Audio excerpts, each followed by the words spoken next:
ஸ்கூல்ல இந்த போட்டியில ஜெயிச்சா கூட அது பெற்றோருக்கும் எங்க ஸ்கூலுக்கும் தாயா பெருமை. ஆனா தேனி மாவட்டத்துல அரட்டை அரங்கத்துல பேசுறதுனால எங்க பெற்றோருக்கு எவ்வளவு பெருமையா. அவங்க அப்படியாயா வளர்க்குறாங்க, வளர்க்கவே தெரியலையா. நீ இந்த அரட்டை அரங்கத்தில் பேசுவதால் உன்னை பெற்ற பெற்றோர்களுக்கு மட்டும் மகிழ்ச்சி அல்ல, பெருமை அல்ல, இந்த தேனி மாநகரத்துக்கே ஒரு மகிழ்ச்சி, பெருமைமா. அழகான முகத்தை பாக்குறது இவங்க எங்க அம்மாட்ட போய் சொல்றப்ப எவ்வளவு பெருமையா. இந்த லொல்லு தானே வேணாம். நான் வேற யார பத்தியும் பேச வரலையா, என் வாழ்க்கையே எடுத்துக்கோங்களேன். உன் வாழ்க்கை பரவாயில்ல சொல்லு. காலையில எந்திரிக்கிறப்பே நினைப்பேயா, இன்னைக்கு பொழுது நல்லா இருக்கணும், பாக்குறதெல்லாம் நல்லா இருக்கணும், கேக்குறதெல்லாம் நல்லா இருக்கணும் எந்திரிப்பேயா. அப்பயே ஒரு பயங்கரமான சவுண்ட் வருயா. என்னன்னு பார்த்தா எங்க அம்மா, ஏ அர்ச்சனா 7:30 ஆயிடுச்சு இன்னுமா நீ தூங்குற அப்படின்னு சவுண்ட் விடுவாங்க. வந்து நான் நினைப்பேயா, காலையிலேயே 7:30 கூட்டிட்டாங்களே அப்படின்னு நினைப்பேயா. சரி குளிக்கலாம்னு ஆசைப்படுவேயா. என்னைய தூக்கிட்டு போய் பெரிய அண்டாக்குள்ள முக்கிய எடுப்பாங்கயா. என் தம்பிய தூக்கிட்டு போய் சின்ன வாளிக்குள்ள முக்கிய எடுப்பாங்கயா. ஒரு நிமிஷம், எதுக்குள்ள முக்குனாங்க? அண்டாக்குள்ள முக்குனாங்க. உன்னை எல்லாம் அண்டாவுல முக்கப்படாது, கிணத்துல முக்கி இருக்கணும். ஆண்டி ஆண்டி அண்டானவனே உங்களுக்கு ஏன் தெரியுமா கோவம் வருது? ஏன்னா நீங்க அண்டா சைஸ்ல இருக்கீங்க. அடுத்து எங்க அம்மா சொல்லுவாங்க, 7 கழுத வயசாச்சு சின்ன பையனுக்கு சோறு ஊட்டினா என்னன்னு சொல்லுவாங்க. நானும் என் வேலையை பார்த்துக்கிட்டே அவனுக்கு சோறு ஊட்டுறேன், வாயில ஊட்ட வேண்டிய சோறு மூக்குல ஊட்டி விட்டுருவேயா. அடுத்து ட்ரெஸ் மாற்றி விட சொல்லுவேன் எங்க அம்மாவை. என்னோட கவுன் ட்ரெஸ்ஸை தூக்கி என் தம்பிக்கு போட்டு விட்டுருவாங்க, தம்பியோட டவுசர் சட்டையை தூக்கி எனக்கு போட்டு விட்டுருவாங்க. லாஸ்ட் நாங்க சொன்ன பிறந்தே அவங்களுக்கே தெரியும், அடுத்து மாத்தி போடுவாங்க. ஏன் தெரியுமாங்கயா? ஏன்னா அவங்களே பாதி தூக்கத்துல இருந்து எந்திரிக்கலையா. ஏன்னா ராத்திரி சீரியல் பார்த்துட்டு படுக்கிறதுக்கு அவ்வளவு லேட் ஆகுது இல்ல.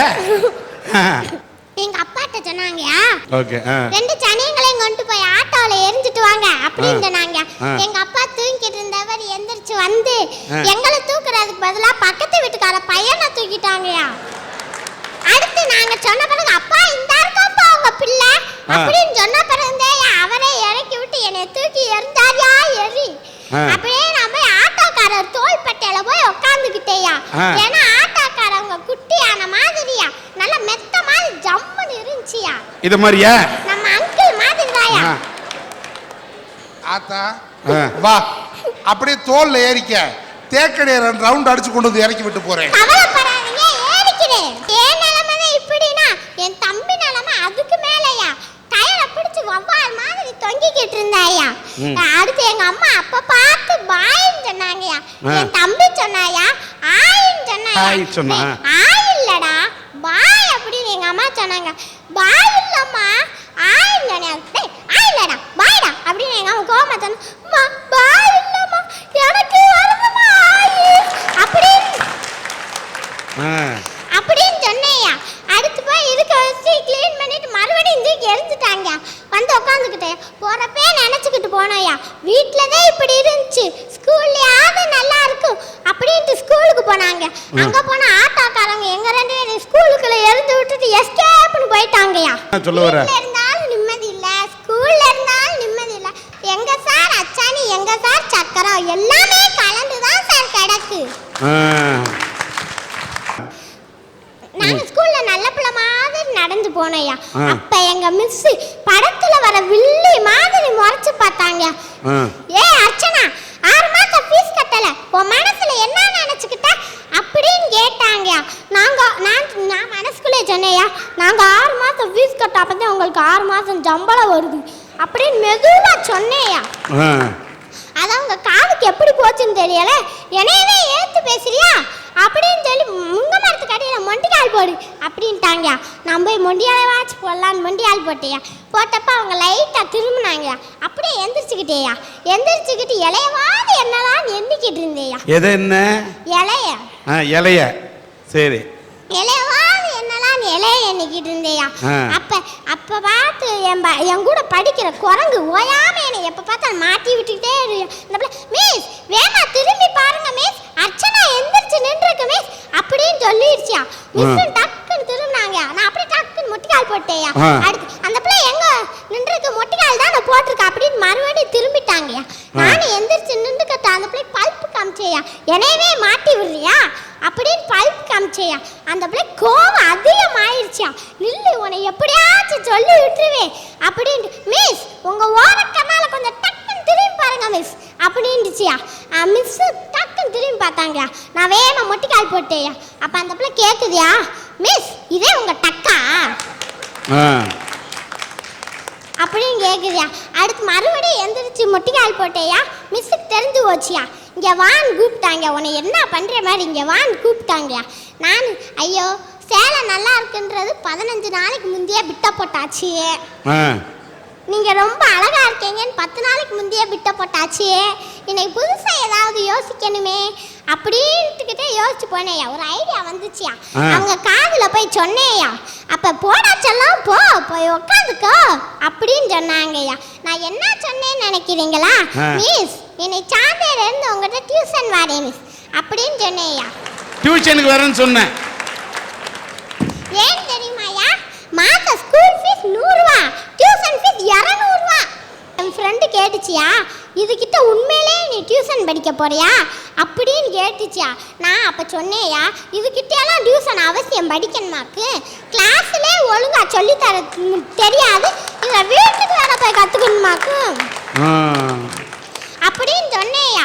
அப்போ பின்னாடி வாக்கில் யாராவது சொரிஞ்சாங்கயா. யார் லேட்டாக திரும்பி பார்த்தா மிஸ்ஸியா. என்கிட்டே போய் சொல்றியா அப்படின்னு மிஸ் மொத்தமாக கூப்பிட்டுட்டு போய் இந்த பிள்ளை அடங்காது அப்படின்னு நேராக ஹெச்எம்கிட்ட கூப்பிட்டு போனாங்க. கூப்பிட்டு போய் மொத்தமாக சேர்ந்து முடிவெடுத்தாங்க. நீ இங்கே இருந்த சொல்லியே பிள்ளைகளை பூ நான் எடுத்துருவேன், நீ வீட்டுக்கு போனாங்க. நான் சும்மா போவேன்னா என் தம்பியை வேற கூப்பிட்டுக்கிட்டு வந்தேயா. பார்க்கு காய்ச்சி போகலான்னு பார்க்குக்கு விளையாண்டுக்கிட்டு இருந்தேயா போய். அப்போ ஒரு கிழவை, நான் 40 வயசு கிழவைய பார்த்து நூல் வித்துக்கிட்டு இருந்தாயா. அப்போ நான் என்னை கூப்பிட்டு பாப்பா இங்கே வா, உனக்கு சாக்லேட்னா அவன் என்ன விட்டான்? நூல். அவன் நூல் விடுறத நீ பார்க்குற. ஏன்னா இன்னைக்கு சீரியல் படுத்துற பாடு, சினிமா படுத்துற பாடு, இப்படி போடுற போடு போடு. அப்ப பாப்பா இங்க வா, உனக்கு சாக்லேட்னா ரொம்ப பிடிக்கும் அப்படின்னு சாக்லேட் ஆட்டி காமிச்சாயா. அப்ப எனக்கும் பிடிக்கும்னு சாக்லேட்டை வாங்கின பிறகுதான் தெரிஞ்சு அந்த 40 வயசு கிழவிக்கு இந்த லெட்டரை போய் கொடுத்துட்டு வான்னு லெட்டரை கொடுத்தாங்கயா. எனக்கு கோவம், உனக்கு ஒரு ஆப்பு வேணுமா அப்படி நேரா போய்கிட்டு இருந்தப்ப போலீஸ்கார ஆண்டி வந்தாங்கயா. அப்ப நான் அவங்ககிட்ட போய் கொடுத்து, அந்த தாத்தா இந்த லெட்டரை அவங்ககிட்ட கொடுக்க சொன்னாங்க அப்படின்னு போய் அவங்கிட்ட கொடுத்துட்டேயா. நேரா போனாங்க, 2 அடி விட்டாங்க, முதுகெலும்பு துண்டா வந்துருச்சா, வாயில ஒட்டி வச்சிருந்த பல்லு கீழே விழுந்துருச்சா. நான் இன்னும் வேணும், இதுக்கு மேலே வேணும், அவங்க கொடுத்த சாக்லேட் தின்னுட்டு பார்த்துக்கிட்டேயா. வீட்டில் இருந்தாலும் நிம்மதி இல்லை, ஸ்கூல்ல இருந்தாலும் நிம்மதி இல்லை, பார்க்குக்கு போனாலும் நிம்மதி இல்லை. எங்க சார் அச்சாணி, எங்க சார் சக்கரம், எல்லாமே கலந்துதான் சார் கிடக்கு. முப்புறமும் முக்கடலும் முத்தமிடும் முத்தமிழ் நாட்டில் வண்ணத்தமிழ் வளர்ந்திட்ட வைகை மண்ணில் பிறந்து எந்த கன்னிப்பெண்ணும் படித்திராத கவிதை நான் இந்த அரட்டை அரங்கத்திலே பேச வந்திருக்கிறேன். இந்த கொடுமையை பாருங்க ஐயா, இதுக்கு பேரு கவிதையா. இத சுத்தி வந்து பார்க்கவே 1.5 வருஷம் ஆகும். இத ஒரு கன்னிப்பெண்ணு மெனாக்கிட்டு படிக்கலையாமா. இத படிச்சா என்னையா ஆகும்? அதுக்கு அவ தூக்குல தொங்கிட மாட்டாளா? ஐயா, அவ எந்த ஜென்மம் சொல்லுது பாருங்க. நீ ஜென்மம் எடுப்பதற்கு காரணமே ஒரு பெண் தான் காரணம். அந்த பெண்ணை பார்த்து ஜென்மம் என்று சொல்லுகிறாயே, என்ன நியாயம்? ஐயா, இந்த கவிதையும் படிக்கணும், இதுக்கு இந்த கவிதையை படிக்கிறதுக்கு ஒரு பொண்ணு வேணும் அப்படின்னுட்டு பொண்ணு பார்க்கறதுக்கு புரோக்கரை கூப்பிட்டுட்டு மதுரை பஸ் ஸ்டாண்ட்ல போய் இறங்கினீங்க. இறங்கின உடனே வயிறு சரியில்லை. என்னடா செய்ய? இந்த வயிறுங்க. அப்படியே புரோக்கரை நில்லுங்க, இந்த பாத்ரூம் வரைக்கும் போயிட்டு வரேன்னு போனேன். என்ட்ரன்ஸ்ல எழுதியிருந்தான், நவீன வசதியுடன். பிறந்ததிலிருந்தே அப்படித்தானையா போய்கிட்டு இருக்கோம். இதுல என்ன நவீனம்? அப்படியே திரும்பினேன். ஜென்ரேட்டர் வசதியுடன் போட்டிருந்தேன். எதுக்குடா ஜென்ரேட்டர் வசதி? கீழே பார்த்தேன், பஞ்சர் பார்க்கப்படும் போட்டிருந்தேன். இதுல இது வேறையா? எதா இருந்தா நான் கட்டாப்புடான்னு உள்ள ஓடுனேன். பஞ்சர் கடைக்கார, டே பப்ளிக் பாத்ரூம் அங்க இருக்கு, அங்க போடா நாதாரின்னா. ஓடி வந்து அந்த வாளியை எடுத்து தண்ணிய மோந்து எடுத்தா தண்ணி சொட்டு சொட்டா கீழே வடியுது. எடுத்து ஏண்டா தண்ணி போகுதுன்னு நீ போய் 1 மணி நேரம் உட்கார்ந்துக்கிட்டீங்கன்னா அடுத்தவனும் போக வேணாமாடா, சீக்கிரம் போயிட்டு வான்னா. எடுத்துட்டு நான் போனேன் உள்ள. முதலும் கதவை தட்டினேன். அவன் வாராய் நீ வாராய், போகும் இடம் வெகு தூரம் இல்லை நீ வாராய்னா. என்னடா இவன், நான் வந்த அவசரத்தில் இந்த பாட்டு படிக்கிறானே. பக்கத்து கதவை போய் தட்டினா, ஆகாமருதம் விசுபதாலே மனதிலே கொள்ளுதேனா. டே வந்துடுறா வெளியே. நானே 3 நாள் அப்பதான் போய்கிட்டு இருக்கு, போடா அடுத்து அப்படின்னு. அடுத்த பாத்ரூம் கதவை போய் தட்டினா, அந்த பாத்ரூம்ல அவன் வந்துரு வந்துரு தானா வந்துரு வந்துரு வந்துரு தானா வந்துரு வந்துரு. அட எடுபட்ட வேலைகளா, பூரா பேர் இதே வேலையில தான் இருக்கீங்களான்னு ஒரு வழியா முடிச்சுட்டு, புரோக்கரே முடிஞ்சிச்சு வாங்க போவோம்னு போய் பொண்ணு வீட்டு கேட்டு கதவை பிடிச்ச வாக்கில் நின்னே. லேசா ஆரம்பிச்சிச்சு. என்னடா இங்க வந்து ஆரம்பிக்குதே, புரோக்கரே கொஞ்ச நேரம் நின்றுட்டு உள்ள போவோம்னே. சரி நில்லுங்க. அங்கிட்டு இருந்து வந்த ஐயா, பழைய ஓட்ட உடசலுக்கு தூரடைக்கிறதே. ஐயா புரோக்கரு, அவனை போ சொல்லு, எனக்கு கோவம் வந்துரும்னே. திரும்ப பக்கத்துல வந்து பழைய ஓட்ட உடசலுக்கு தூரடைக்கிறதே. டேய் வெந்த முன்ல வேலை பாய்ச்சா இவனை அனுப்பிச்சு விடுன்னு. அப்படியே வீட்டுக்குள்ள போனேன்.